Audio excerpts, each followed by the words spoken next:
নিজের ক্ষমতা দাপট দেখিয়ে সবজিওয়ালাদের থেকে ফ্রিতে সবজি নিত সৌরভ। অনেক দিন ধরেই এমন অন্যায় অপরাধ করে আসছে সে। এইবার সৌরভকে হাতে নাতে ধরল তটিনী আর তাকে উপযুক্ত শাস্তি দিল। বন্ধুরা, পরশুরাম ধারাবাহিকের আজকের পর্বে দেখানো হয়েছে কাহিনী কর্ণ চ্যাটার্জিকে বলে, আমি একটা কাজ করতেই শহরে এসেছি, যাকে বলে আমার একটা মিশন আছে, আর আমি সেই মিশন কমপ্লিট করে খুব তাড়াতাড়ি এই শহর ছেড়ে চলে যাব। ওই পরশুরাম আদা জল খেয়ে আমার পিছনে লেগেছে, তাই যত দ্রুত সম্ভব আমার কাজ আমাকে শেষ করতে হবে। মিস্টার চ্যাটার্জি, আমি সারা জীবন শুধুমাত্র বিয়োগ পেয়ে এসেছি, যাকে বলে মাইনাস, কখনো ভাগ পাইনি। এইবার আমার ভাগ চাই। খুব তাড়াতাড়ি কাহিনী আপনার মুখোমুখি হবে হিসেব নিকেশ করতে। এই বলে কাহিনী কল কেটে দেয়। অন্যদিকে কাহিনীর এই রহস্যময় কথাগুলো কর্ণ চ্যাটার্জির কানে বাজতে থাকে। কর্ণ চ্যাটার্জি দিশেহারা হয়ে যায়, অস্থির লাগে। একদিকে কবির আজ তার হাত ছেড়ে দিল। কবির আরাধ্যার অপমান সহ্য করবে না, তাই নিজের বাবার বিরুদ্ধে গিয়েছে। আর এখন আবার কাহিনী এমন হেয়ালির ছলে কথা বলছে। এই সব কিছুতে ভীষণ ভেঙে পড়েছে কর্ণ চ্যাটার্জি। অন্যদিকে দেখানো হয় তটিনী রান্না করছে, আর লাট্টুপিকো দুজনেই খুনসুটিতে ব্যস্ত। হঠাৎই কেউ দরজায় কড়া নাড়ে। তটিনীর কথায় লাট্টুপিকো দুজনেই দরজা খুলতে যায়। পিকু যখন টুল নিয়ে দরজা খোলার চেষ্টা করে, হঠাৎ করেই লাট্টু তখন দরজা খুলে দেয়। লাট্টু বলে, মাম্মি, দিভাই আমার চাইতে বয়সে বড়, কিন্তু দেখো আমি লম্বাই বড় বলে দরজা খুলেছি। এটা নিয়ে পিকু আর লাট্টুর মধ্যে ঝগড়া খুনসুটি চলতে থাকে। তটিনী দুজনকেই শান্ত হতে বলে আর দরজা খুলে দিতে বলে। এরপরেই লাট্টু পিকো যখন দরজা খুলে দেয়, তখনই ঘরে প্রবেশ করে কাহিনী। স্ত্রীওয়ালার বউ হয়ে কাহিনী ছদ্মবেশে বাড়িতে এসেছে। কাহিনী তটিনীর হাতে স্ত্রী করা জামা কাপড় দেয়, কিন্তু কাহিনীকে এমন রূপে দেখে তটিনীর বারবার সন্দেহজনক মনে হয়। কারণ কাহিনী যে স্ত্রীওয়ালার বউ হয়ে এসেছে, তার সাজসজ্জার সাথে তার হাত পায়ের নখের কোনো মিল নেই। নখ দেখে তটিনী বুঝতে পেরেছে নিশ্চয়ই এর মধ্যে কোনো রহস্য আছে। তটিনী কাহিনীকে নানান প্রশ্ন করতে থাকে। তটিনী কাহিনীকে বলে, তো তোমার বর কোথায়? সেই তো জামা কাপড় নিয়ে আসতো। কাহিনী বলে, ওর রিপোর্ট আনতে গেছে। তটিনী বলে, রিপোর্ট? কি হয়েছে ওর? কাহিনী বলে, আমি মা হব, আর সেই রিপোর্ট আনতে গেছে। তটিনী বলে, কিন্তু তোমার আর তোমার বরের বয়সের পার্থক্য তো অনেক। কাহিনী বলে, আমাদের গ্রামে এমন বিয়ে হয়েই থাকে, এইসব কোনো ব্যাপার না। তটিনী বলে, ঠিক আছে, তুমি এখানে অপেক্ষা করো, আমি টাকা আনছি। এই বলে তটিনী ঘরে যায়।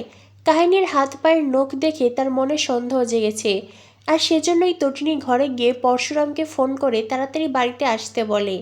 অন্যদিকে লাট্টু পিকো কাহিনীকে বলে, তোমার বেবি হবে? কাহিনী বলে, না, আমি মিথ্যে কথা বলেছি। এটা শুনে লাট্টু পিকো বেশ অবাক হয়ে যায়।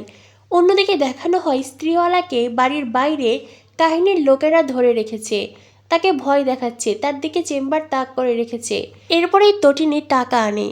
তটিনী কাহিনীকে টাকা দিতেই যাবে, তখনই ঘরের ভেতরে ঢুকে পড়ে কাহিনীর লোকেরা। তারা লাট্টু পিকোকে টার্গেট করে, লাট্টু পিকোকে ধরে নেয়। তটিনী বলে, কি করছেন কি আপনারা? তখনই কাহিনী তটিনীর দিকে চেম্বার তাক করে। তটিনী বলে, আপনি কে?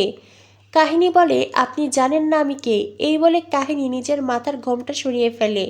কাহিনী নিজের নাম বলে, আর তটিনী বারবার করে বলে, আমার সন্তানদের ছেড়ে দিন, ওদের কোনো ক্ষতি করবেন না।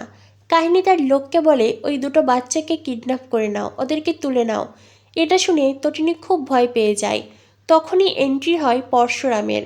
পরশুরাম এসেই অ্যাকশন শুরু করে। পরশুরামের সাথে গুন্ডাদের অ্যাকশন হয়, আর অন্যদিকে তটিনী অ্যাট্রাক্ট করে কাহিনীকে। তটিনী কাহিনীকে এমন ধোলাই দেয় যে কাহিনী তার টিম নিয়ে বাপ বাপ করে পালিয়ে যায়। যদিও তার এত সহজে পালাতে পারত না, কিন্তু সুযোগ বুঝে কাহিনী ঘরের লাইটের দিকে চেম্বার চালিয়ে দেয়, যার কারণে অন্ধকার পরিবেশের সুযোগ নিয়ে তারা পালাতে সক্ষম হয়। পরশুরাম কাহিনীকে ধরতে চেয়েও ধরতে পারে না। তটিনী বলে, ভাগ্যের সঠিক সময় তোমায় জানিয়েছিলাম। পরশুরাম বলে, কিন্তু তুমি কি করে বুঝলে? তটিনী বলে, মেয়েটার সাজ পোশাকের সাথে হাত পায়ের নখের কোনো মিল ছিল না। তখনই আমার সন্দেহ হয়েছিল, আমি বুঝে গিয়েছিলাম ওটাই কাহিনী। পরশুরাম বলে, এই না হলে পরশুরামের বউ? খুব ইন্টেলিজেন্ট তুমি। এই বলে পরশুরাম তটিনীকে জড়িয়ে ধরে। তটিনী মনে মনে ভাবে, তুমি জানো না আমি কাহিনীকে আগে থেকেই চিনি।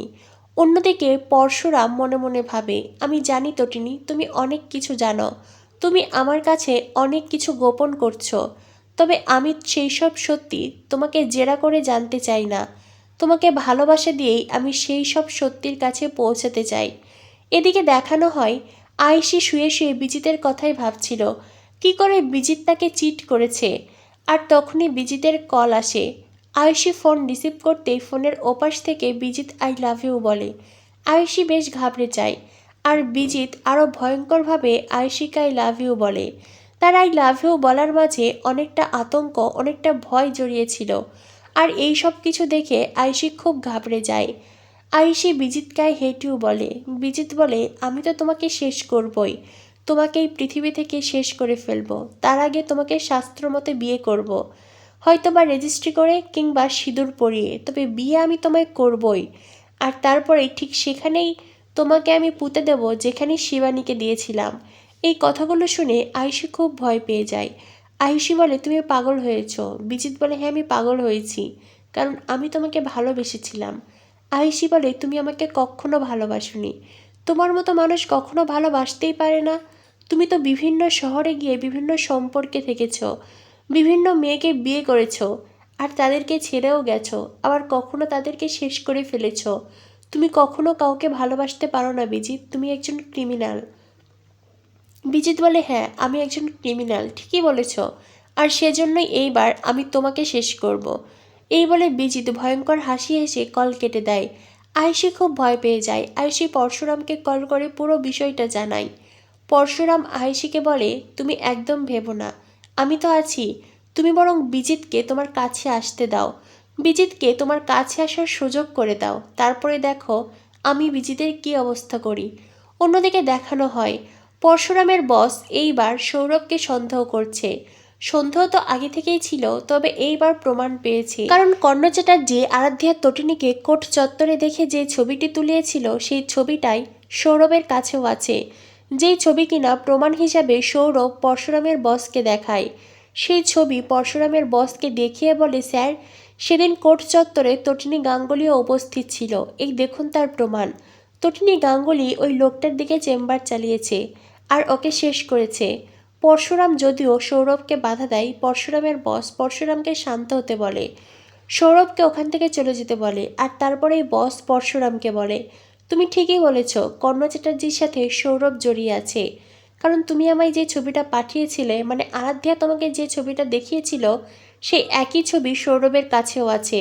তার মানে একই ছবি নিয়ে কর্ণ চ্যাটার্জি আর সৌরভ দুজনই আমাদের কাছে এইটা প্রমাণ করতে চেষ্টা করছে যে তটিনী গাঙ্গুলি অপরাধী। ঠিক আছে, তুমি যাও, তুমি তোমার ডিউটি পালন করো, সৌরভের দিকে নজর রাখো।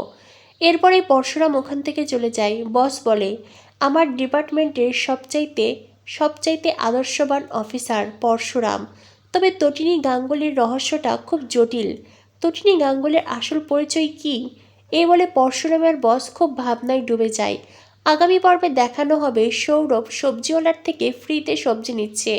এটাই প্রথম নয়, এর আগেও অনেকবার সবজি নিয়েছে, কখনোই টাকা দেয়নি। সবজিওয়ালা আকুতি মিনতি করে বলে, প্লিজ স্যার এমনটা করবেন না, আপনি আসেন আর এমন ফ্রিতে সবজি নিয়ে যান, এতে তো আমাদের লস হয়, বলুন, দয়া করে এমন অন্যায় করবেন না। সৌরভ বলে, এই চুপ, একদম চুপ। তখনই সেখানে এসে তটিনী এসে বলে, আর কতদিন এই অধর্ম চলবে? এটা শুনে সৌরভ বলে, আপনি এখানে? তটিনী বলে, ওনাকে সবজির দাম দিন। সৌরভ বলে, সবজির দাম দেব না, বাড়িতে যাব, তারপরেই গাজরের হালুয়া বানাবো। এটা শুনে তটিনী বলে, হালুয়া তো আমি বানাবো আপনাকে। এই বলে তটিনী সৌরভকে আঘাত করতে শুরু করে, আর সৌরভ ওখানে সবজির দোকানের সামনে উল্টে পড়ে যায়। তো বন্ধুরা, বুঝতেই পারছো সৌরভের স্পর্ধা দিন দিন বেড়েই চলেছে। আইনের রক্ষক হয়েও প্রতিনিয়ত অন্যায় কাজের সাথে জড়িয়ে যাচ্ছে সে। এইবার সৌরভকে উপযুক্ত শাস্তি দেবে তটিনী, যদিও এতে হয়তো সৌরভ শুধরাবে না, বরং তটিনীর প্রতি তার আরও আক্রোশ জাগবে। তবে শেষ অবধি পরশুরামই পারবে সৌরভকে শায়েস্তা করতে, আর সেদিনের অপেক্ষায় রয়েছে দর্শকরা। কি হতে চলেছে পরশুরাম ধারাবাহিকে পরবর্তী আপডেট পেতে আমাদের সাথেই থেকো। ধন্যবাদ সবাইকে।